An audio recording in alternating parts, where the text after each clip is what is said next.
nagsisinungaling! Ay! Hindi po ako nagsisinungaling! Hindi po ako magnanakaw! Lumayas ka ngayon di sa pamamahay ko!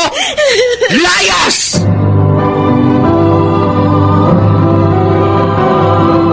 Handog ng DZRH ang tula sa kanyang panahon. May mga taong nagdurusa at nahihirapan kahit walang kasalanan. Ito'y dahil sa pagiging makasarili ng iba. Ito ang naging karanasan ni Miriam sa ating dunang sa kanyang panahon. Pinainom ko na siya ng gamot sa lagnat. Ha? Pinunasan ko na rin ng ilang ulit. Pero ayaw pa rin bumaba ang lagnat niya. Bakit kaya? Wala ka kasing ingat sa pag-aalaga sa bata, Miriam. Tita, iniingatan ko naman pong anak namin ni Arno. Ay, kung ganon, bakit nagkasakit? Tita Leonie, dalhin na lang po natin sa doktor ang anak namin. Ay, talagang dadali ko sa doktor yan. Alam ka naman, pabayaan ko yung apo ko. Pero pagkatapos nito, ako na mag-aalaga sa kanya para makatyak ako na hindi tatanga-tanga ang tumitingin sa kanya at hindi siya magkakasakit.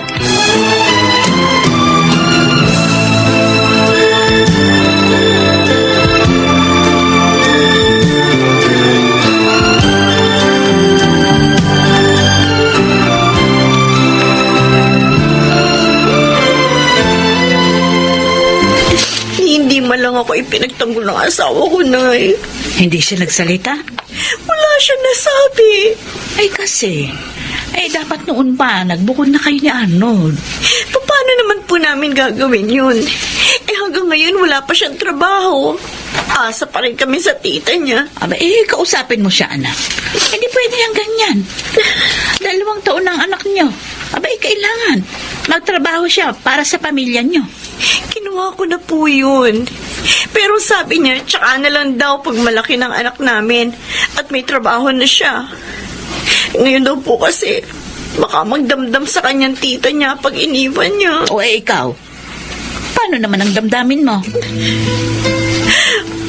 Pasensyahan ko na nun daw po ang tita niyang matandang dalaga.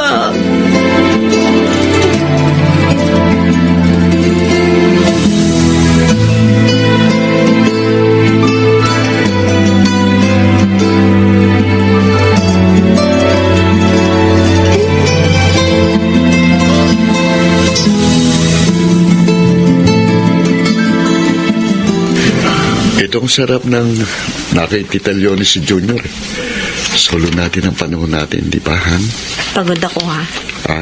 Kung ano man yung iniisip mo sa ibang araw na lang. Ito naman, gusto mo ngayon eh. Pagod nga ako sa mga ginawa ko dito sa bahay.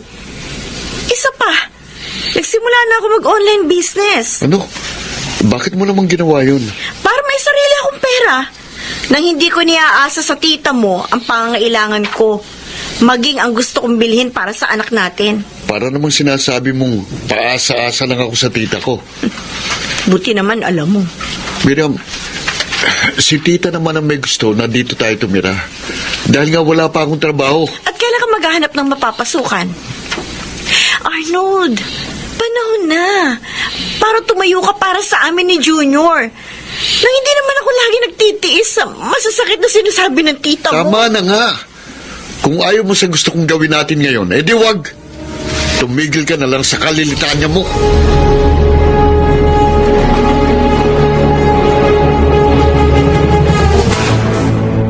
Miriam, asa si Junior? Nakatulog po sa kwarto namin ni Arnold, tita. Napagod po sa paglalaro namin Kaya doon na po nakatulog. Baka mamaya magkasakit na naman yung apo ko, ha?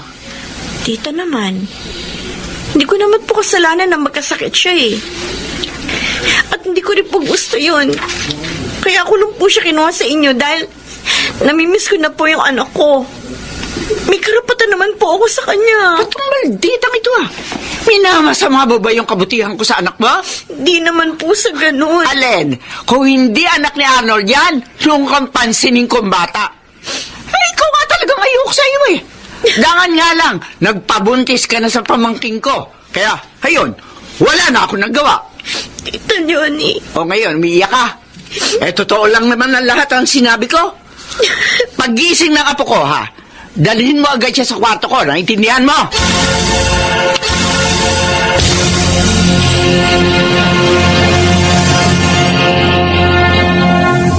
Bakit ayaw mo pang umuwi sa inyo?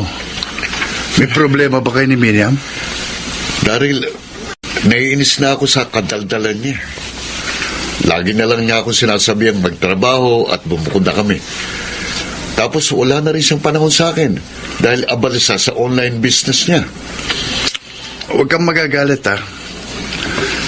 Tama naman ang misis mo, eh. Ano? May pamilya na kayo.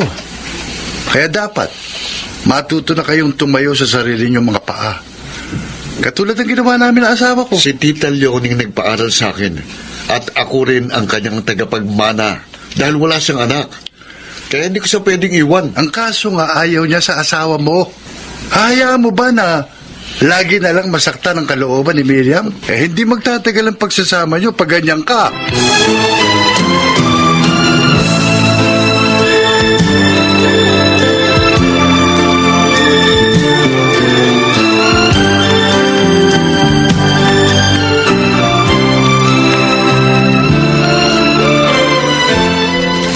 Ano, tita? Gusto niyong ligawan ko ang asawa ng pinsang ko? Oo, Roger. Bibigyan kita ng malaking halaga pag nagawa mo yung gusto ko. Magagalit ho sa akin ang pinsang ko. Pati na ang asawa ko pag ginawa ko ang gusto niya. Baka hiwalayan pa ako ng misis ko niyan eh. Ay, hindi mo naman tutuluyan si Miriam eh. Pag-ihiwalayin lamang natin sila, Arnold. Bakit ba hanggang ngayon hindi niyo siya matanggap? Dahil inagal niya sa akin ang pagmamahal at panahon ng pinsan mo. At natitiyak ko, ilalayo niya na lubusan sa akin si Arnold. Kaya bago pa mangyari yon, kailangan maunahon ko na siya. Yan ang hirap eh. Hindi kasi kayo nag-asawa eh. Tingnan niyo ang mami ko. May pamilya siya, kaya hindi po siya insecure. Hindi ako insecure. Pinahahalagahan ko lamang ang sarili ko.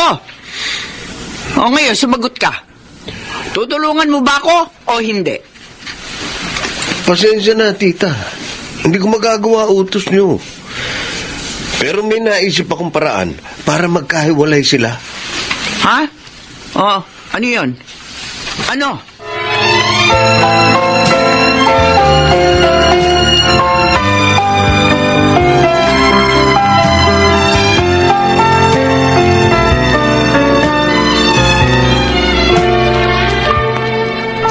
Tita, baka naman nakalimutan nyo lang at kung saan nyo lang nailagay. Hindi pa ako makakalimutan, Arnold, ah. Doon lang sa ibabaw ng tukador ko, iniwan yung bracelet Tita, ko. relax lang. Baka tumaas ang BP nyo. Paano ako mag-relax? Mahal yun, Arnold! At ngayon nawawala yung paborito kong bracelet.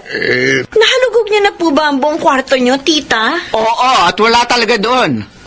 Kaya isa na lang naiisip kong dahilan. Kaya nawala yun doon sa tukador. Ano ang dahilan? Imposible namang napagnakawan tayo. Kinuha nitong asawa mo ang alahas ko. Tita Leonie, hindi ko po magagawa yun. Ikaw lang naman ang pumasok sa kwarto ko at naglinis. Kaya ikaw lang ang maaaring kumuha nun. Hindi po ako magnanakaw, tita. Kahit mahirap lang kami. Ay, tama na! Arnold, Tita. buksan mo yung closet nyo. Bilis! Hanapin mo yung bracelet ko. Pero tita, Sige na! sige po. Oh, wala naman po dito. Tingnan mo sa ilalim ng mga damit. Lalim ng damit. Aba, bakit may bracelet dito? Wala ka namang ganitong alahas, Miriam. Yan! Yan ang nawawala kong alahas. Hindi. Paano napunta yan dyan? Oh, kunwari ka pa, hindi mo alam. Ha? Hindi mo alam, magnanakaw ka talaga. Aray ko. Tita. Tita. Hindi po ako kumuha niya. Maniwala kayo. Sinungaling! Tita. Hindi po ako nagsisinungaling. Hindi po ako magnanakaw. Lumayas ka ngayon din sa pamamahay ko! Lumayas ka!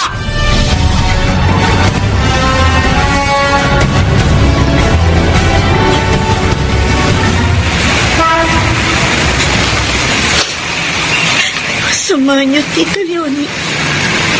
Hindi ko naman talaga kinuha ang bracelet mo. Pero pinalayas mo pa rin ako. At si Arnold, hindi ba lang niya ako pinagtanggol sa tita niya? Hinayaan lang niya saktan at palayasin ako. Wala kang paninindigan, Arnold. Wala... Ah! May mabilis na sasakyan!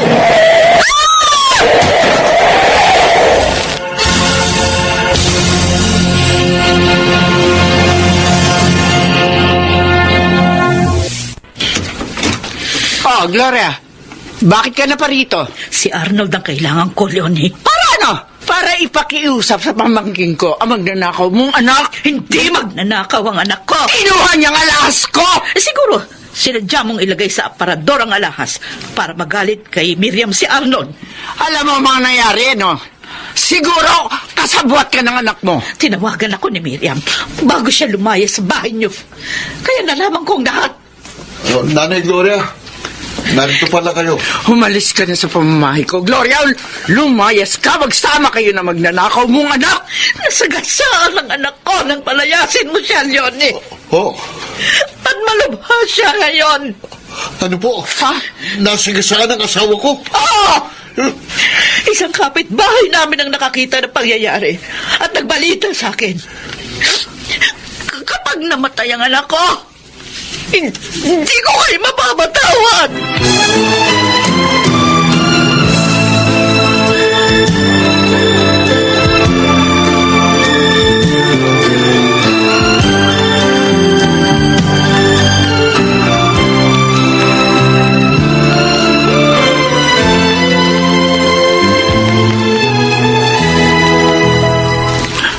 Miriam, salamat sa Diyos. Nagkamalay ka na. Matawarin mo sana ako, Miriam. Kasalanan ko kaya munti ka nang mamatay. Tita. Tama si Gloria. Pinlano ko lahat para mapalis ka sa bahay namin. Patawarin mo sana ako sa pagiging makasarili at insecure ko. Tita Leonie. Ako man, Miriam. Patawarin mo rin ako. Pinabayaan kita.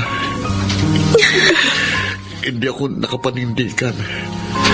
Kahit na nga hindi ako naniniwalang magagawa mo yun. Sana bigyan mo pa kami ng pagkakataon na maituwid ang aming mga pagkakamali.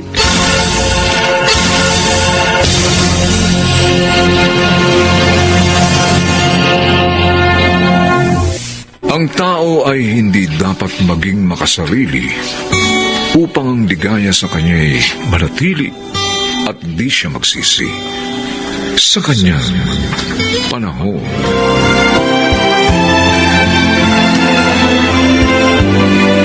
Nalagsiganap, Chiquit del Carmen Amor, Phil Cruz, Susan Robles, Rosana Villegas, Bobby Cruz, at Lionel Benjamin. Special Sound Effects, Jerry Mutia.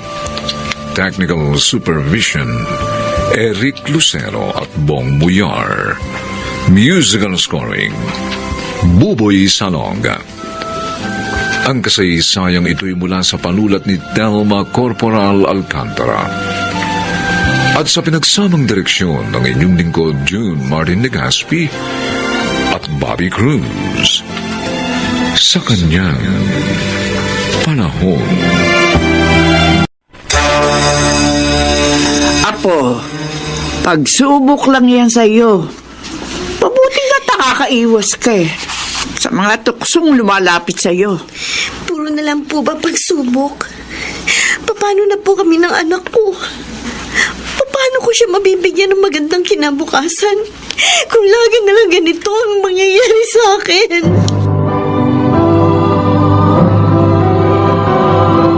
Handog ng DZRH ang tula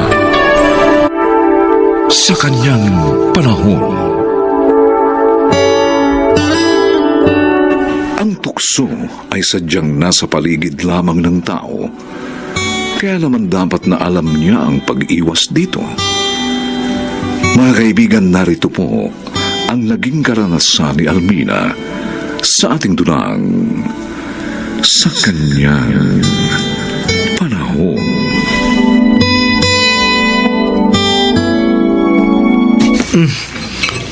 Ate Almina, bakit ba wala kang ganong kumain? Masarap naman itong luto ni Lola Tinay ah. Siya nga naman, Almina, apo. Palagay ko may problema itong apo natin, Tinay. Kanina ko pa napapansin na matamlay siya buhat pa nang dumating dito eh. Tama ba yung lolo Gimumo? May problema ka nga ba? Opo, Lola. Sabi ko na. Pinaalis na po ako sa pinapasukan kong tindahan. Ha? Bakit ate? May nagawa ka bang hindi nila nagustuhan? Sabi po ng amo kong babae, makupa daw po akong kumilos. Pero alam ko hindi naman po yun ang dahilan eh. Anong dahilan, apo? Nagsiselos po siya dahil sa pagiging malapit sa akin ng asawa niya. Pero hindi ko naman po iniintindi yun eh.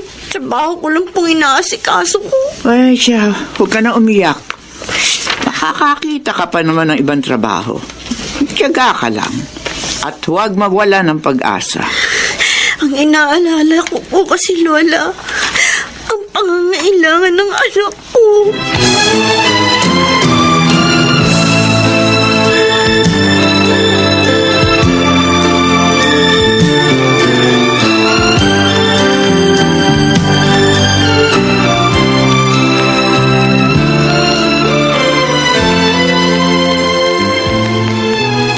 Totoo palang sinabi sa akin ni Lola Tinay.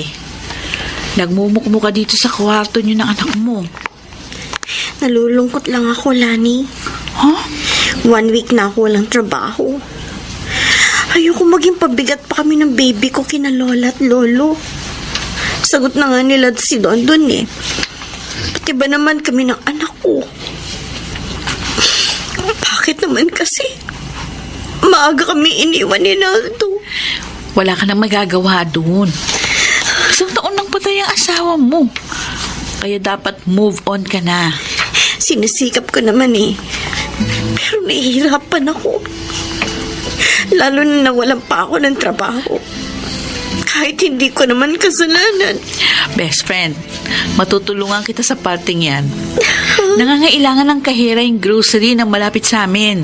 Kung gusto mo, sumama ka sa akin bukas para makita ka ni Mr. Alex Ching.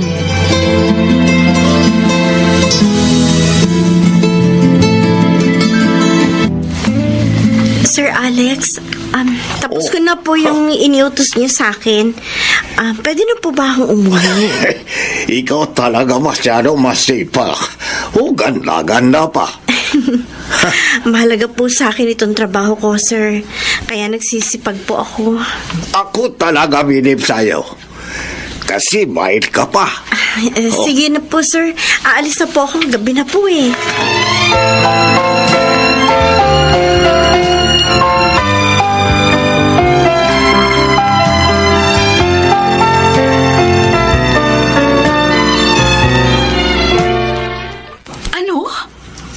Madalis kang hawakan sa kamay at akbayan? Oo, Lani. Naiilang nga ako eh. Kasi tinutokso ko ng dalawa kong kasama sa grocery. Sabi nila, may gusto rin sa akin si Sir Alex. Ay nako, mag-ingat ka sa inchik na yun, Almina ha. Babaero yun. Siguro yun yung dahilan. Kaya madalas silang magpalit ng kahera. Ano ba naman kasi ito? Doon sa dati kong pinapasukan, babaero naging amo ko. Kaya pinagselosan ako ng asawa niya. Dito naman, babaero pa rin ang amo ko. Yun nga lang, hindi nagpupunta dyan yung asawa ni Mr. Ching. Naiisip ko lang, bakit kaya ganito? Wala na ba ako mapagtatrabahuhan na matatahimik naman ako? Alam mo kung minsan yun ang hirap sa maganda. Lapitin kahit may asawa na. Bibiro ka pa dyan. Uy, kasi naman masyado ko seryoso. Wala namang trabaho, walang problema. Kaya ikaw, mag-ingat ka na lang.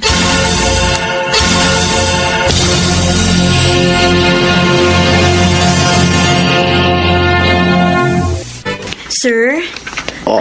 Tawag niyo raw po ako. Oo, Almina. Ikaw talaga ganda. Kaya pag ikaw kita ko, ganda-ganda ni alaw ko. Oo, di ba? Sir, wala pong bantay sa pwesto ko. Alam mo, kaya tawag kita. Sabihin ko lang na saway ka sa akin mamaya magtinel. O, lungkot kasi kain mag-isa eh. Kaya gusto ko kasabay ka. Pasensya na po sir, pero hihintayin po ako sa bahay namin eh. Uy, ikaw naman, oh. Ako, boss mo. Tatanggi ka. Baka kung ano po kasing isipin ng mga kasama ko. Baka malaman pa po ng asawa ninyo. Huwag ka takot sa asawa ko. Baka niya yung kamay ko. Ako bahala sa kanya. Mr. Ching, ang kamay ko po, pakibitiwan lang po. Almina, ikaw gusto ko. Ho? Kung papaya ka, tayo dalawa.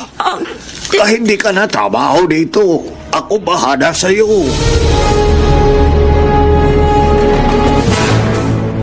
Lola, dahil hindi po ako pumayag sa gusto ng boss ko, inalis niya po ako sa grocery.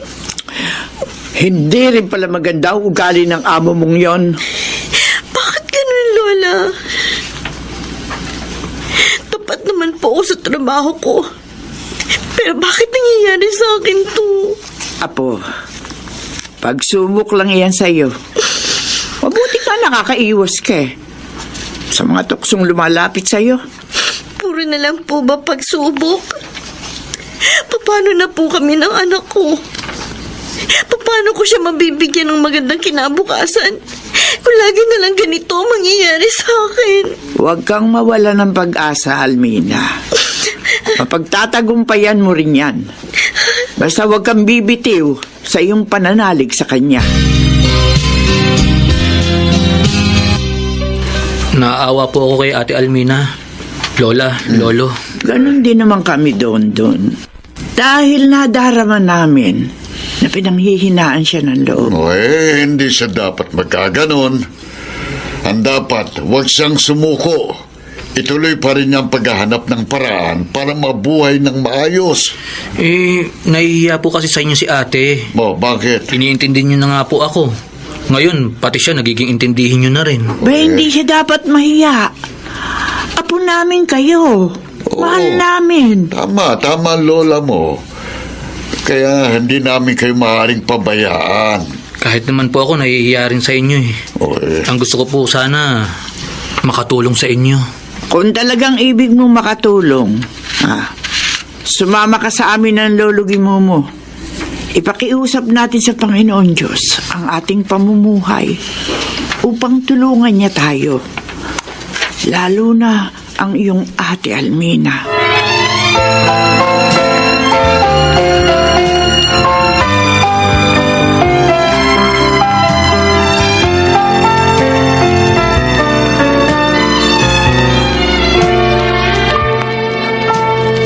Almina, bakit ka namili ng saging at kamote? Magluluto ako ng banana Q at kamote Q. Gagawa rin ako ng turon. Tapos, ititinda ko sa labas mamaya. Para kahit paano kumita ako. Nahiinip na ako dito sa bahay. Okay yan ate. Dapat magtinda ka rin ng palamig para may maiinom yung mga bibili sa'yo. Oo nga no. Gagawin ko nga yan. Para pati inumin. Sa akin na rin sila bibili.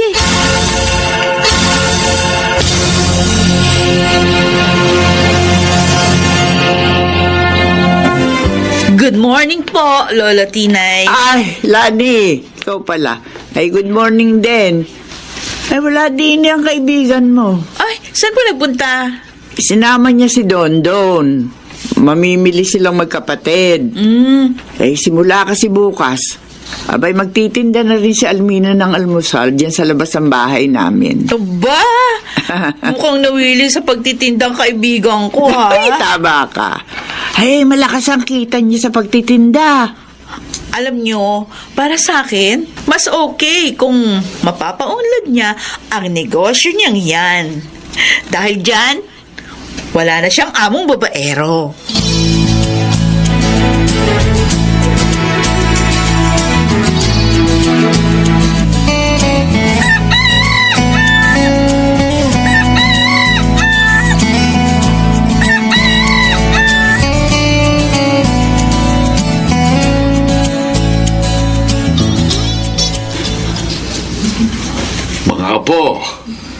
Maaga yata kayong nagsara ng karinderya. Opo, Lolo. Maaga po kasing naubos ang tinda naming ulam ni ate. Ay, nako, natutuwa kami ng lolo nyo. Dahil tinutulungan mo ang ate mo sa kanyang negosyo doon. Sa halip na magtrabaho pa po ako sa iba, di kay ate na lang po. Kaya nagkakatulungan po kami, Lolo, Lola. Alam niyo po, ngayon ko na-realize, yun pala mga nangyari pagsubok sa akin ay daan upang mabuhay ko po ng mas maayos ang anak ko. Dahil mas malaki po ang kita ko ngayon sa karinderya ko eh. At nangyari ito dahil napagtagumpayan mo ang mga tuksong lumapit sa iyo. Tama po kayo, Lola. Hindi nga po pala ako dapat na mawala ng pag-asa.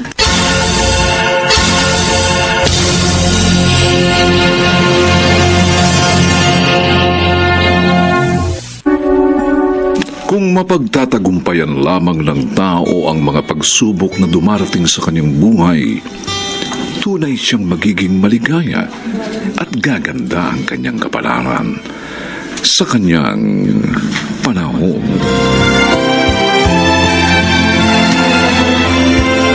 Mga nagsiganap, Chiquit del Carmen Amor, Phil Cruz, Susan Robles, Alan Ortega, Rosana Villegas at Lionel Benjamin.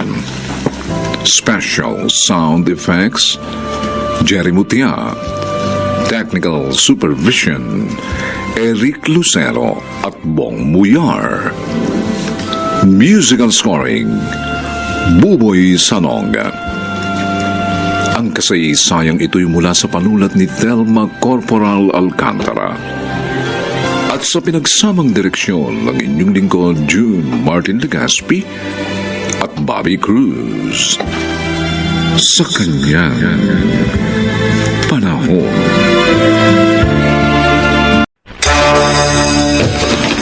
Jemet, tulungan niyo ako. Tulungan na ako. Hindi ko na kaya. Ay, sus Mariosip na bata ka! Ano ba nangyari sa'yo? Bakit duguan ka?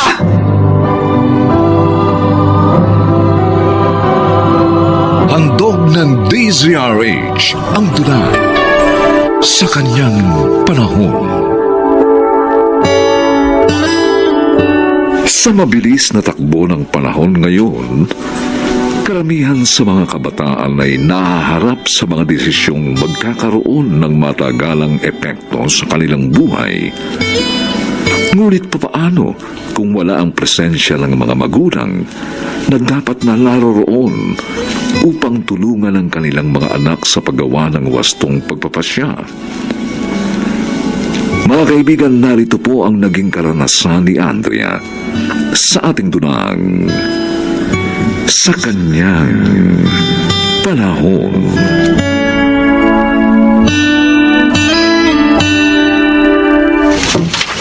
Ano? Noah? May matandang lalaki na naghahanap sa'yo at pabalik-balik sa headquarters niyo? Yun ang sabi sa akin ng kasamaan kong investigador. Nang tanungin na raw niya ang pangalan, nagmamadali namang umalis. Ano daw itsura? Payat daw eh. Naka-short pants lang, saka nakasandong pula. Masyado raw natatakpan ang mukha ng suot na sombrero, kaya hindi rin nila masyadong namukhaan. Kinakabahan naman ako dyan sa kwento mo. Ay, mag-iingat ka. Hindi natin alam kung anong pakay sa'yo ng taong yun. Baka ako isa sa mga nadaanan kong street dweller na binigyan ko ng pagkain.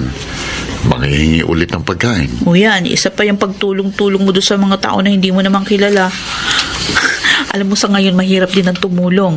Minsan hindi mo mabigyan, magtatanim na ng sama ng loob. Pagbabalakan ka pa ng masama.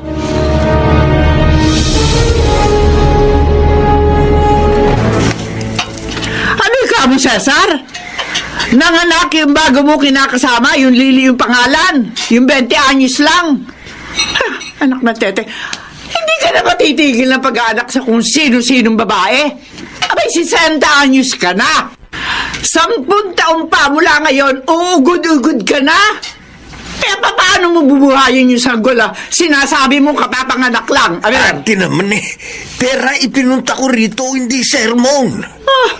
Wala nga akong pambili ng mga gamot na kailangan ni Lily. Kahit public hospital yun, may mga babayaran din kami. Isa pa, kailangan ko na rin makabili ng gatas para doon sa bata dahil wala pang lumalabas na gatas doon sa nanay niya. Kailangan ko makabalik agad sa ospital. Ngayon ako, inaapura mo sa pera. Masyado kayo responsable. Doon lang sa anak mo si Alexa, yung anak mo si Daria pangalan. Sumasakit din yung ulo ko. Konsume ko. Paano naman nadamay sa usapan natin si Alexa? Ito yung masasalubong ko, susuray-suray. Laging laseng. Madalas siya pasimuno ng mga away sa kanto. Kababaeng tao, laman ng kalsada hanggang madaling araw. Saan ba kasi ang nanay ng batang niyo, Cesara? Kapapanganak lang din sa bagong kinakasama. Sabay silang nanganak ni Lily ngayon. Ang totoo nga, magkatabi pa sila ng kama sa ospital. Ay, Jesus Maria Joseph Cesar! Pare-pareho na yata kayong pinanawan ng isip ng mga babaeng nakarelasyon mo. Anak dito, anak doon ang ginagawa nyo. Anong utak ba meron kayo? Bakit pa ba kayo nabubuhay sa mundo?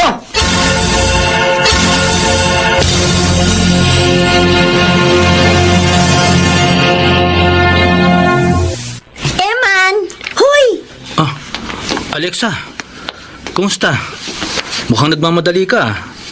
Saan ka ba pupunta? Doon, kina Banjo. Magiinuman kami. Tara, sama ka. Wala ka na talagang tigil sa kaiinom Ang taba-taba mo na tuloy. Bundat ka na Ang laki na ng tiyan mo. Tangi, buntis ako. Ano ka ba? Buntis ka? Oo. Sino naman ang tatay niyang dinadala mo? Sino pa? Di ikaw. Ano? Ako? Oo. Paano magiging ako? Wala naman tayong relasyon. At isa pa, takot na takot nga akong dumikit sa'yo dahil napakapilya mo. Malikot ka sa aparato. Alam na alam kong salbahe ka. Basta, ipagkakalat ko na ikaw ang tatay nito. Sira ulo ka talaga. Patay ko, idadamay mo sa kagagahan mo. Kahit kailan, hindi ka matinong mag-isip. Ang galing mong manira ng araw. Diyan ka na nga. Hoy! Hoy! Eman, sandali, ano ba? May sasabihin pa ako! Ikwento mo sa pagong!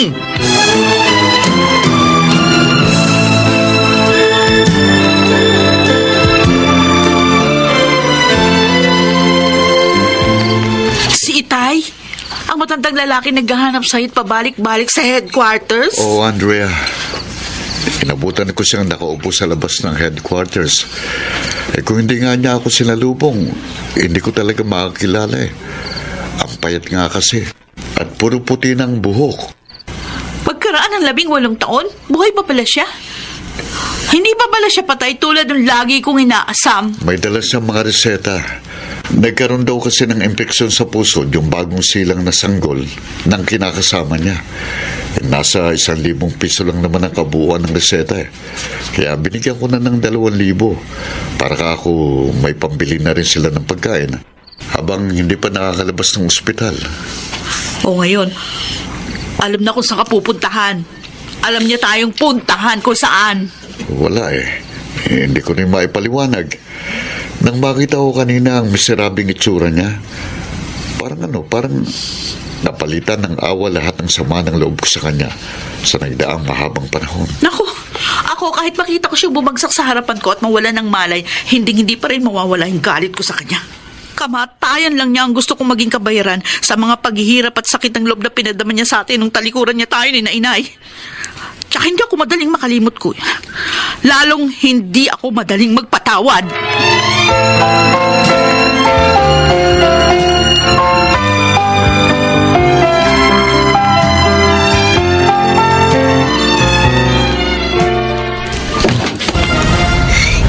Samantha, tulungan niyo ako. Alexa! Nanginana ako, hindi ko na kaya. Mariosip na bata ka! Ano ba nangyari sa'yo? Bakit dugoan ka? Ay, Diyos ko! Halakas ang dagos ang dugo mo, Alexa! Kailangan maisugot ka agad sa ospital! Mga kapitbahay! Tulungan niyo kami! Dinudugo ang pamangking ko!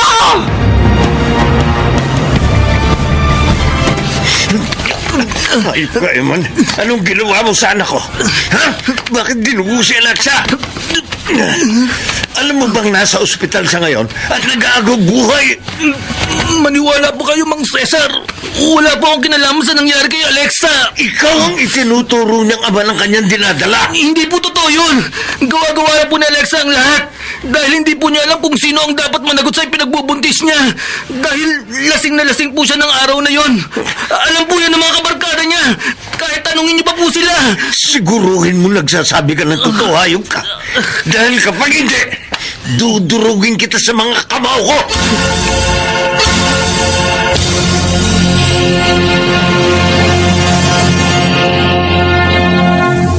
Masyadong maraming dugo raw ang nawala sa anak ni Itay. Naghahabol ng araw sila sa oras, kaya hindi na sila makapaghihintay ng mga blood donor. Kailangan makabili na sila sa blood bank para masalina ng 10 bag ng dugo ang bata. 30 million sinabi niyang kakailanganin nila. Kasama na raw ang para sa bone marrow biopsy dahil daw sa abnormal na bilang ng mga pulat-puting dugo. Pati na rin sa platelets na nakita sa blood sample nito. Hanga din ako sa kakapalan ng mukha ni Itay. Ganun lang kadali sa kanya na ipapasa sa atin yung mga problema niya doon sa mga inanak niyang mga babae. Ang kapal ng mukha niya, na pagkaraan ng 18 taon na hindi niya pagpapakita, tapos ngayon tayong inuobliga niya sa pera. Andrea, sabihin na natin for humanitarian reason na lang kung bakit kailangan natin siyang tulungan. Sabi ko nga sa'yo, kapag nakita mong Itay, maawa ka sa kanya. Nakalulunos ang itsura. Parang hindi na niya alam kung saan pupunta at kung anong gagawin sa sitwasyon niya. Bakit? Naawa ba siya sa akin nung humihingi ko ng perang pambili ng tinapay sa kanya nung nagugutom ako? Andrea, Nagbibilang siya ng mga pera papel noon galing sa pamamasada ng van. Nung makita niya ako, nagmamadali siyang umalis. Hinabol ko siya. Lalo niyang binilisan yung paglalakad. Hindi ko na siya naabutan noon. 7 taon lang ako noon. Pero malinaw na malinaw sa isip ko kung paano niya ako tinikis at pinagwalang bahala. Gutom na gutom ako noon. Gutom na gutom ako.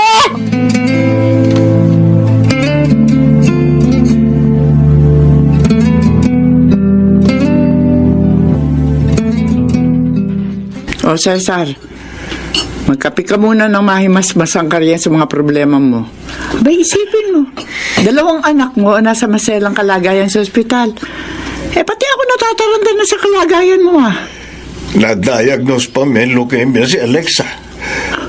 Kaya tiyak matatagal na siya sa ospital, ate. Dapat nga, tablang ka rin sa ginawang paglalaglag ng anak mo sa pinagbubuntis niya. Baka yun ang paraan niya ng pagre-rebelde sa ginagawa mo namang pambubuntis sa iba't ibang babae. Aba, Cesar, hindi ko mo nakabubuntis ka pa sa edad mong 60, macho ka pa rin sa pakiramdam mo. May malaking epekto rin sa mga magiging anak mo ang edad ng isang lalaki, lalo na at nasa katandaan ng kagaya mo.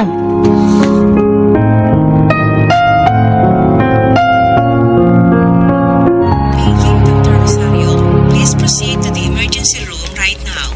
Calling Dr. Rosario, please proceed. Ate Andrea? Right now. Ikaw nga si Ate Andrea. Ikaw yun nasa picture na pinakikita sa akin ni Itay. Kumusta ang pakiramdam mo, Alexa? Mas mabuti na kesa nitong mga nakaraang araw, ate.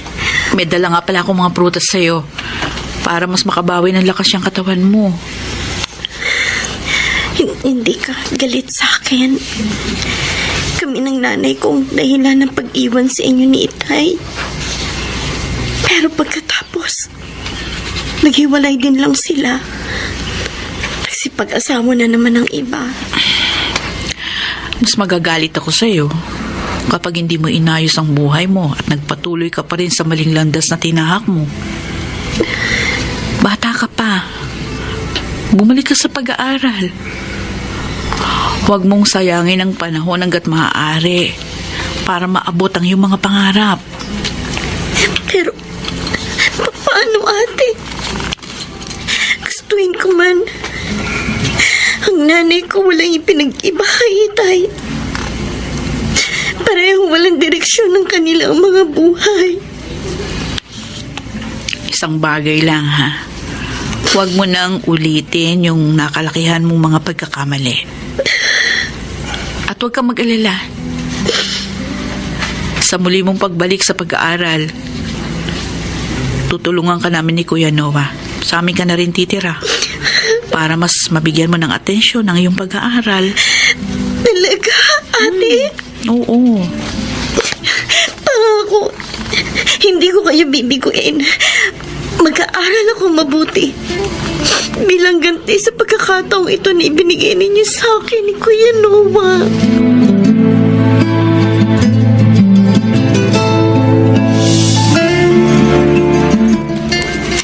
Nang ilibing ang nanay niyo, naroon ako sa isang sulok ng sementeryo. Sinadya kong wag lang magpakita sa inyo magkapatid dahil ayokong makalikha ng gulo sa pagluluksa ninyo sakaling makita ninyo ko. Siguro, dapat na nating palayain ang ating mga sarili mula sa mga pangit na saloobin at damdamin ng nakaraan, Itay. Tama po si Kuya Noah, Tay. Huwag na nating hayaang sakupin pa ng nakalipas ang kasalukuyan. Kung natangay man tayo noon ng ating mga kahinaan, ngayon ang tamang panahon upang punan ang ating mga pagkukulang sa pamamagitan ng pagtanggap sa ating mga sarili.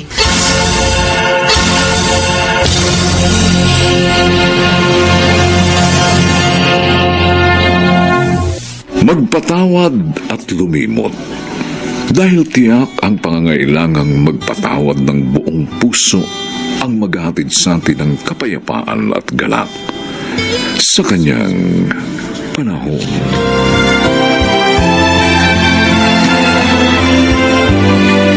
Mga nagsiganap: Rosana Villegas, Chiquit del Carmen Amor, Susan Robles, Phil Cruz, Lionel Benjamin, at Alan Ortega.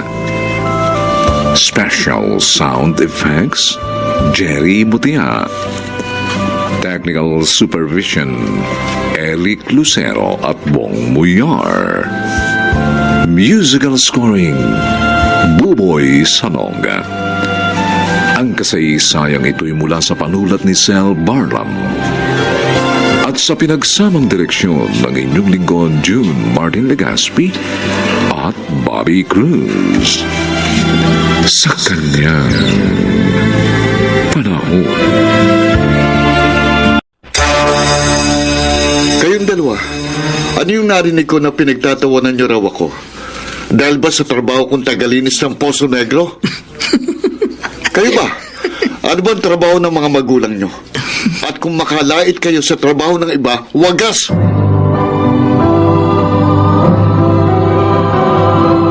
Handog ng DZRH ang tula sa kanyang panahon. Maraming tao ang nagtatrabaho ng marangal kahit maliit ang sweldo, basta't may maipakain lamang sa kanilang pamilya. Pero hindi rin talaga maiiwasang may ilang mga makikitid ang utang na hinuhusgaan at nilalait ang mga taong may trabahong kakaiba, tulad na lamang ng tagalinis ng Poso Negro. Mga kaibigan, narito po ang naging karanasan ng mag-amang Lomar at Dindi sa ating dulang sa kanyang panahon.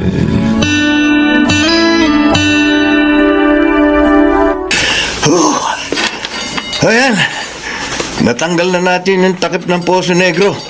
O sino sisisid sa atin para maglinis? Hindi pa magaling ang mga sugat mo sa paa eh. Kaya ako na lang ang sisisid sa Poso Negro, Beto. O sige, parang naman. Pababa na ako.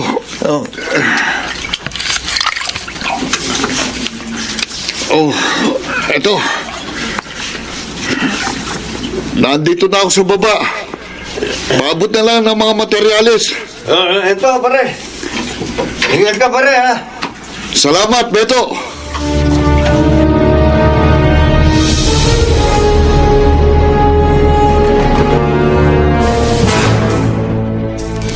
Class, alam natin jobs are essential. Hindi lang sa kabuhayan natin, kundi mahalaga din sa takbo ng ekonomiya ng isang bansa. Kapag marami ang may trabaho, malaki ang nagiging kontribusyon nito sa budget ng Pilipinas na ginagamit sa mga proyekto ng pamahalaan para mapaunlad ang buhay ng mga Pilipino. Ano ba ang trabaho ng mga magulang nyo? Oh, Janelle, ikaw? Ang papa ko isang certified public accountant. Mama ko naman isang government employee. Oh, I see. Oh, Ryan, ikaw naman? Ako naman po, ang papa ko, supervisor sa isang mall. Ang mama ko po, housewife lang. Huwag mong nilalang ang pagiging housewife dahil malaki ang naitutulong ng mga nanay nyo sa pamilya at sa komunidad. Dindi, ikaw? Ano naman ang trabaho ng mga magulang mo? Patay na po ang mama ko. Ang papa ko naman po, isa po siyang... Come on, huwag kang mahiya, Dindi. Isa po siyang tagalinis ng Poso Negro. Class! Class! Huwag kayong tumawa. Ang trabaho ng papa ni Dindi, isang marangal na trabaho. Pero madumi yun! Mabaho! Sumisisid ang papa niya sa mga Poso Negro. Ilang jobs na kaya ang nalunok ng papa ni Tinti? Janelle, Ryan, tandaan nyo, ha? Walang trabahong maliit, madumi o mabaho. Basta marangal.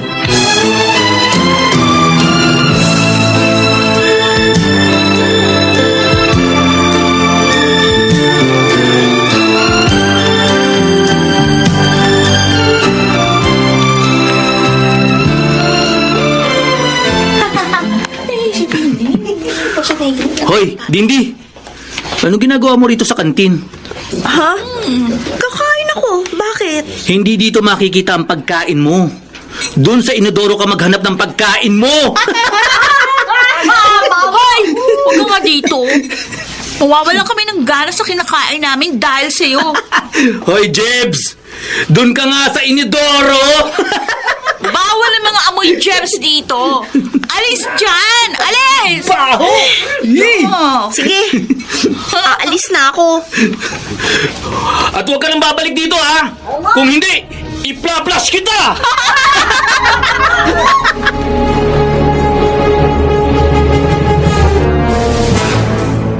Dindi? Ay, kayo po pala, Mrs. Santos. Ay, buti nakita kita. Itatanong ko sana kung makakapunta ba ang papa mo sa first PTA meeting sa Sabado. Siya na lang kasi ang hindi pa nagko-confirm. Ewan ko po, ma'am eh. Busy po kasi yun sa trabaho niya. Pero sasabihan ko po ulit siya. Ay, kung hindi siya makakapunta, kahit siguro guardian mo na lang. Wala ka bang tita, tito, or elder cousin? Wala po eh. Kami lang po ni Papa ang nasa bahay. Basta, Dindi, hihintayin ko pa rin ang papa mo. Anyway, yung mga pang-aasar sa iyo ng mga kaklase mo, huwag mo nang pansinin yun. Ako na ang bahala sa kanila. Yung mga pambubuli nila sa iyo, magre-reflect yun sa grade nila sa GMRC. Opo, Mrs. Santos. At Dindi, palagi mong tatandaan, ha? Maging proud ka sa papa mo. Hindi biro ang trabaho niya. At ginagawa niya yon para sa'yo at sa kinabukasan mo.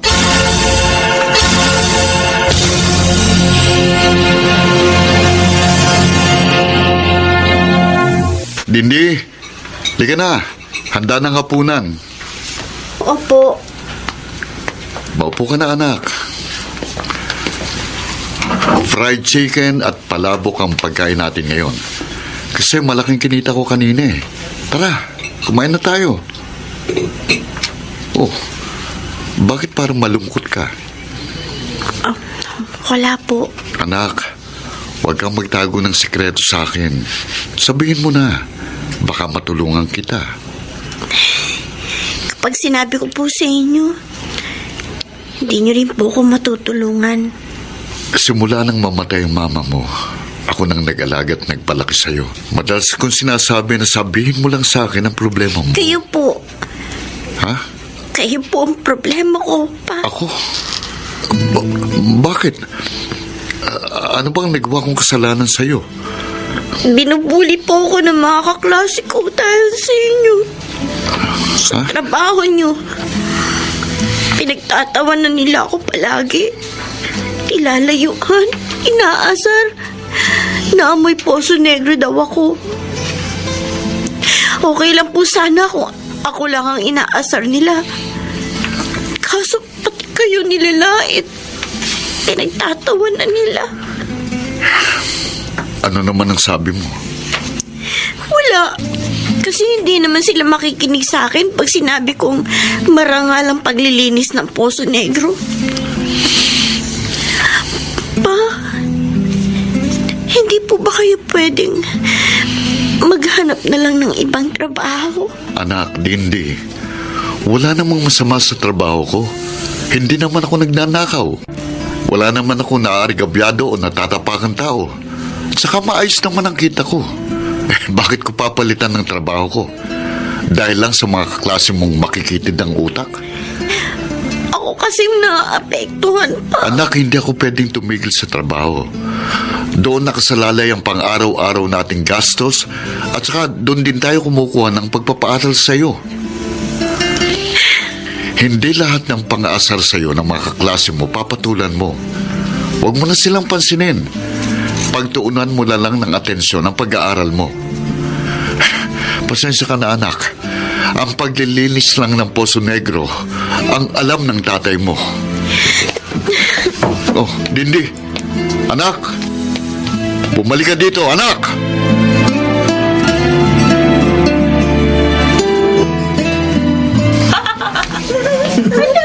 Oh, anak. Saan bang classroom mo? Ayun po, Pa. Sa susunod na kwarto po kami. O sige, papasok na ako sa loob. Magkita na lang tayo sa kantin nyo, ha? Okay, Pa. Uy, ano ba yun? Bakit biglang nangamoy Jeb sa buong school? Oo nga, kadiri! Yuck! Hindi naman. Sa susunod kasi, doon kayo sa inidor mag-PTA. Bakit? Wala naman akong amoy, Naligo kami bago kami pumunta dito. Nakakasar lang kayo, eh. Ay, kahit ilang beses pa kayo maligo, kung nakakapit na sa balat niyo yung putik at saka gems, mangangamoy at mangangamoy pa rin kayo, Tama! Pa, bakit po kayo bumalik? Nakalimutan kong hiramin sa'yo yung ballpen. Ano? Inaasar ka na naman nila? Opo, Pa. Kayong dalawa. Kayong dalawa. Kami ni Janelle? Oo, kayong dalawa. Ano yung narinig ko na pinagtatawanan niyo raw ako? Dahil ba sa trabaho kong tagalinis ng Poso Negro? Kayo ba, ano bang trabaho ng mga magulang nyo? At kung makalait kayo sa trabaho ng iba, wagas. Supervisor ang papa ko. Ako naman, CPA yung papa ko at ang mama ko sa government nagtatrabaho. Magagandang trabaho ng mga magulang nyo. Pero mga wala silang kwentang magulang kasi hindi nila naturuan ng magandang pag-uugaling mga anak nila. Siguro nga, wala ako sa kalingkingan ng mga magulang nyo pagdating sa sweldo. Pero ipinagmamalaki kong sarili ko kasi napalaki ko ng maayos ang anak ko. Isang magalang, masipag at mapagpakumbab ng bata. Hindi katulad nyo. Nakakaawa kayong dalawa. Sagana man kayo sa pera, pero salat naman kayo sa kagandahang asal. Tara na, anak. Sumama ka na sa akin. Pabalik ng classroom nyo.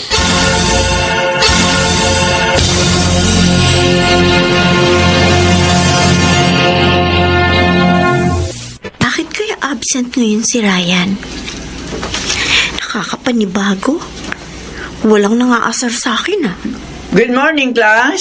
Good morning, Mrs. Santos! Okay, have a seat. Anyway, may ibabalita ako sa inyo tungkol sa inyong kaklasing si Ryan. Hindi siya makakapasok ng ilang araw dahil na-aksidente ang papa niya. Nasa ICU ito sa ngayon. Kanina, kinausap ako ng mama niya. Humihingi ng tulong sa ating lahat para sa ikaliligtas ng kanilang padre de pamilya. Hindi raw kasi masasagot ng buo ng kumpanya ang lahat ng gastos sa ospital at gamot dahil hindi raw work-related ang aksidente. Kung meron mang gustong tumulong sa inyo para sa ikagagaling ng papa ni Ryan, lumapit lang kayo sa akin. Sana makapag-abot tayo kahit konting halaga para na din sa pamilya ng kaklase niyo.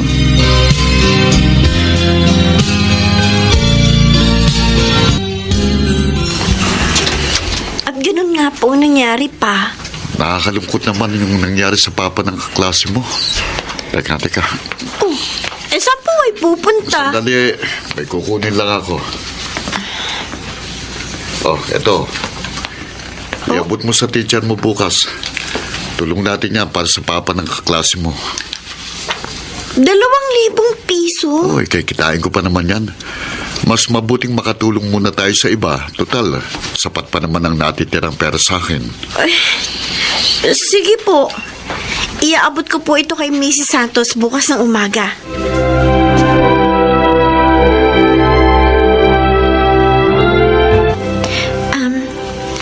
Mrs. Santos, pinapaabot po ng papa ko. Tulong daw po para sa papa ni Ryan. Sabihin mo sa papa mo maraming salamat, ha? Sigurado matutuwa ang pamilya ni Ryan sa tulong na inabot nyo. Ganun po talaga si Papa. Kung may sobra po sa amin, itinutulong po niya agad sa mga nangangailangan. Pagpalain kayong mag-ama ng Panginoon.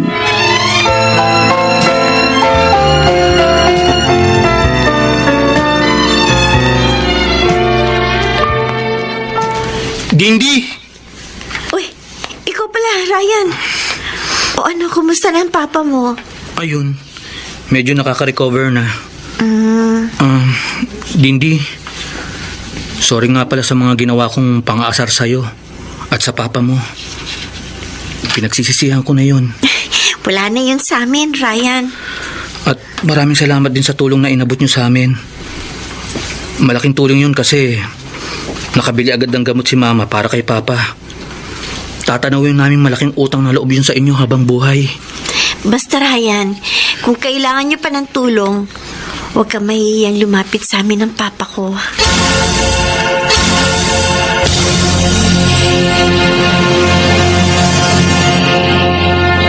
Walang trabahong mababa o maliit. Ang mahalaga ay nanggaling sa marangal ang ipinakakain mo sa iyong pamilya. Huwag din nating husgahan ang mga tao sa pamamagitan ng kanilang trabaho. Hindi man kasing laki ang iyong sweldo, ngunit ang importante, wala kang tinatapakan o inaagrabyadong tao sa kanyang panahon.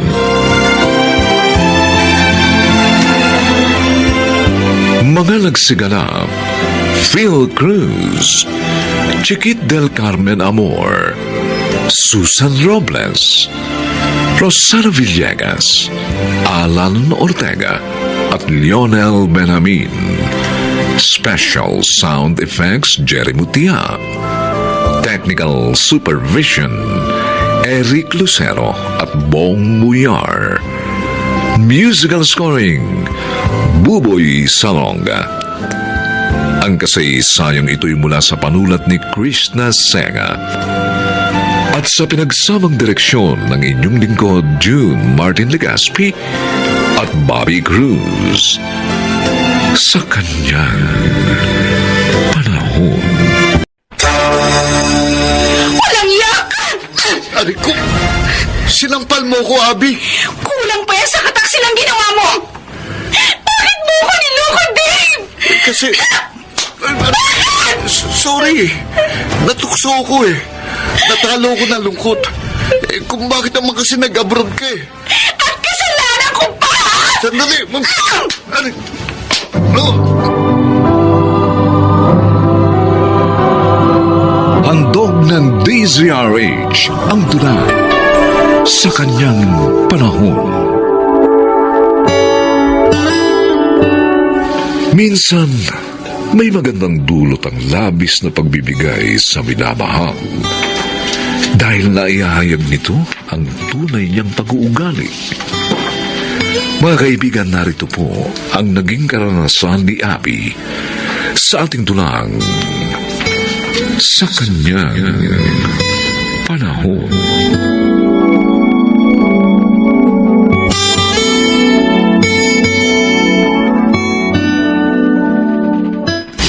Gusto mo samahan ko si Noemi na magtrabaho sa Japan? O sana, Abby.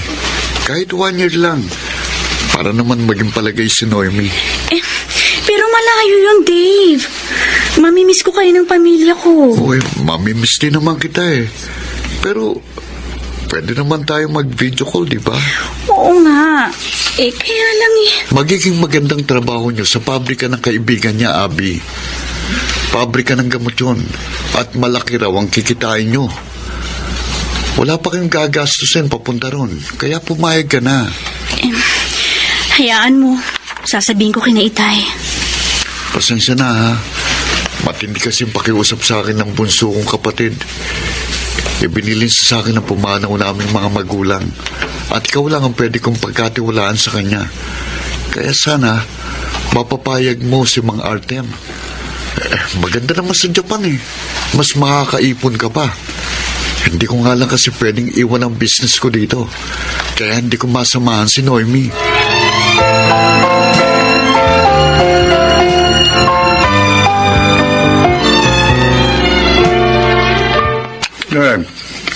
Be, pakiabot mo nga sa akin yung sabaw.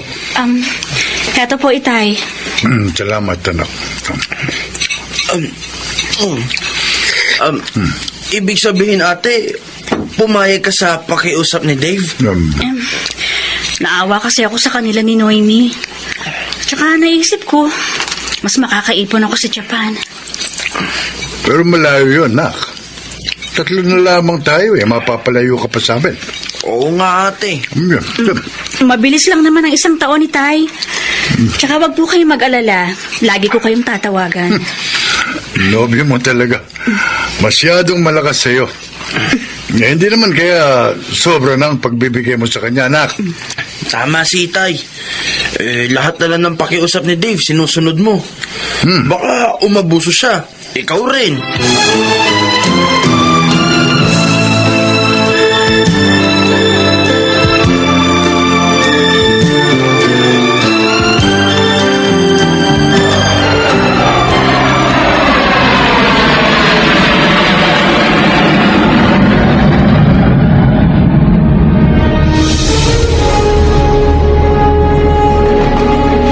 Sige na naman, Dave. Samahan mo na ako sa pupuntahan kong party tonight. Pero hindi ko naman kilala mga kaibigan mong pupunta dun eh. Baka ma-out of place lang ako. Hindi mangyayari yun. Basta akong bahala. Saka alam nila may isasama ako. Alam ka naman magpunta ako doon na walang escort. Siyempre ayoko ng ganun. Pero Janice... Sumama ko na. Na mabawasan naman ang lungkot mo dahil sa pag-alis ni Noemi at ng GF mo. Sa bagay, may katwiran ka. Sana nga, malibang ako doon. Yes! Oo. Sasamahan na rin niya ako. Pero don't worry.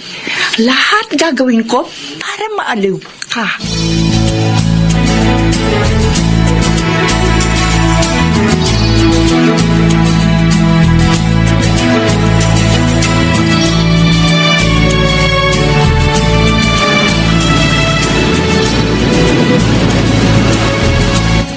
Mas madalas pa nga siyang mamasyal kaysa sa akin. Mapagkakatiwalaan ba naman ang mga kasama niya? Oo naman. Mga kasama rin namin sila sa trabaho. Alam mo, sanay na nga rito ang kapatid mo eh. Tingin ko nga kaya niya nang mag-isa rito. So, pag-uwi niyo, hindi ka na babalik dyan? Alam mo namang ayokong mag-abroad eh. Kahit malaki ang kita ko rito. Mas gusto ko pa rin dyan sa bansa natin. Kasama kayo ng pamilya ko. Dave, masama bang pakiramdam mo? May sakit ka? Hindi naman, wala. Bakit ang tamlay mo? Problema ka ba?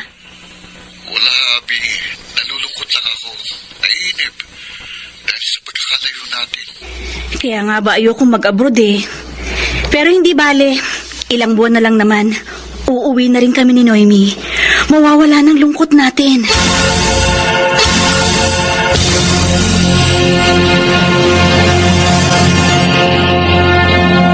Abi, wala tayong pasok bukas sa pabrika. Mamamasyal uli kami ng mga kasama natin. Sama ka naman. Mamamasyal uli kayo? Oo. Ikaw ha? Napapadalas na yung pamamasyal mo. Oy, wala namang masama dun ha. Naglilibang lang ako. Pero diba, mas tama na mag-ipon ka. Nag-iipon naman ako. Hindi naman ako madalas gumastos eh. Dahil nililibre ako ng manliligaw ko. Ikaw talaga oh. Sige na, Abby. Sumama ka na. Para malibang ka rin. Nakikita ko kasi nalulungkot ka eh. Ay, kuya mo kasi. Oh, bakit? May problema ba kayo ni Kuya Dave? Wala naman siyang nababanggit sa akin na problema niya. Kaya lang, napapansin ko na matamlay siya eh. Sa tuwing magbi-video call kami.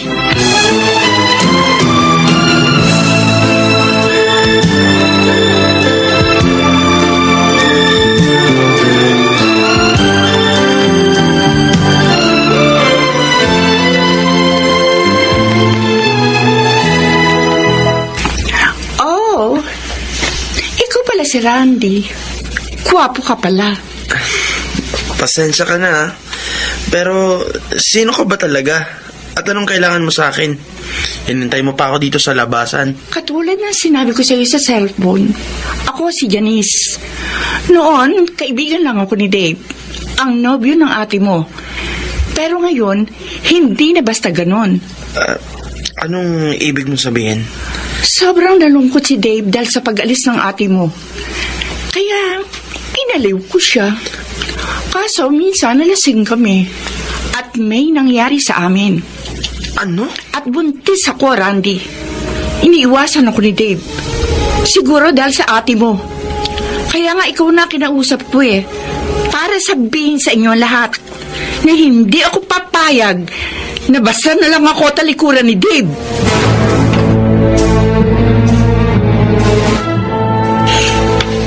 Iyon po ang pinagtapat sa akin ng Janice na yun, Itay. Ang hayop na Dave na yun. Tinulungan na nga siya ng ate mo. Nagawa pa lokohin. Itinulak niya si ate na mag-abroad. Siya naman pala itong marupok. At ang Janice na yun pa ang nagtapat sa iyo ng lahat.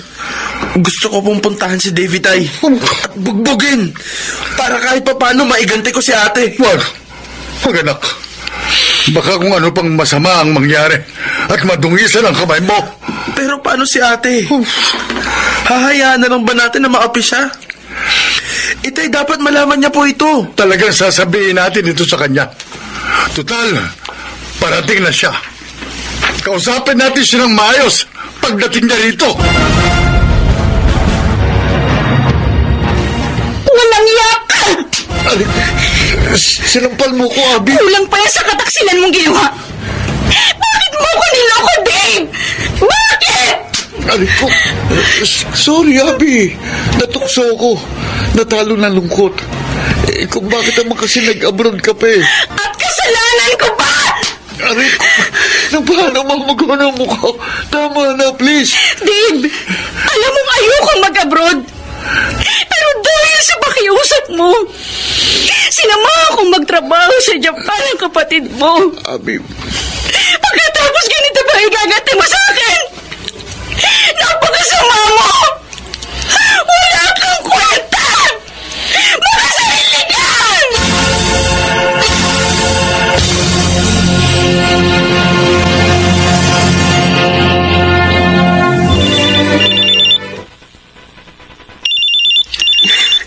Si Noemi, tumatawag. Sasagutin ko. Ayoko namang isipin niya na pati sa kanya may galit ako. Hello, Noemi? Hello, Abby. Thanks, kinausap mo ko. Bakit naman hindi? Wala kang kasalanan sa akin. Nabalitaan ko na lilipat na kayo ng bahay. Totoo yun. Mas okay na yun, Noemi, nang matahimik na sina Dave at Janice. Ibig bang sabihin, Hindi ka na babalik sa dati nating trabaho? Alam mo namang ayoko mag-abroad, di ba? Sinamahan lang kitang magtrabaho doon. Pinagbigyan ko si Dave. Kaso, ganun pang ginawa sa'yo ng kuya ko. I'm sorry, Abby. Sabi ko nga, wala kang kasalanan. Kaya hindi ka dapat na mag-sorry. Pero kung hindi ako nagpilit na mag-abroad, hindi ka kakausapin ni kuya. Hindi kayo magkakalayo.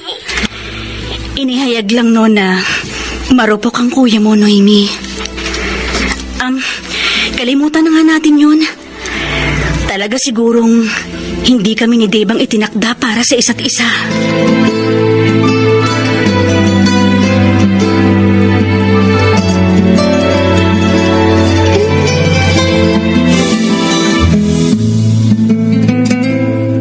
Ngayong nakalipat na tayo ng bahay, matatahimik ka na, anak. Dahil malilimot mo na ang walang hiyang Dave na yun. Kinalimutan ko na po si Dave, Itay. Ginusto ko lang po na lumipat tayo para mapalayo na ako sa kanila ni Janice. At para wala na rin akong balita sa kanya. Mabuti naman kung ganun, ate. Nag-aalala kasi kami ni Itay na baka hindi mo makaya. Bakit naman? Kasi, anak, hindi ka namin nakitang umiyak dahil sa ginawa ni Dave. Ang totoo po, Itay, lumuha rin ako. Tumangis. Ha? Pero sa harap po ng Diyos, ibinulalas ko ang lahat ng laman ng damdamin ko. At alam niyo po, pagkatapos nun, mas gumaan ang pakiramdam ko. Ang feeling ko nga mas lumakas at tumatag pa po ako ngayon. Oh, natutuwa kaming malaman niya, Nabi. Dito ko sisimulan ang panibago kong buhay sa pamamagitan ng pagtatayo ng business. Hoy, Randy, tutulungan mo ako, ha? Siyempre naman, ate. Ikaw pa. Ganyan nga, mga anak. Maging matatag at magtulungan kayo. At naniniwala ako, magtatagumpay kayo dahil sasamahan kayo ng Panginoong Diyos.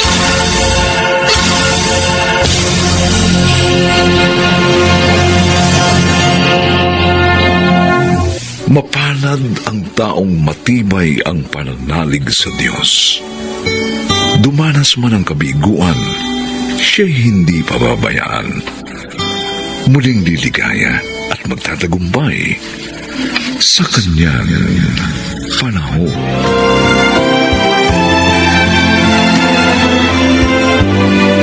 Mga nagsiganap: Babes Angeles, Bobby Cruz, Angelo Alcantara, Phil Cruz, Chiquit del Carmen Amor, at Susan Robles. Special sound effects, Jerry Mutia. Technical supervision, Eric Lucero at Bong Muyar. Musical scoring, Buboy Salonga. Ang kasaysayang ito ay mula sa panulat ni Telma Corporal Alcantara at sa pinagsamang direksyon ng inyong lingkod June Martin Legaspi at Bobby Cruz. Sa kanyang panahon.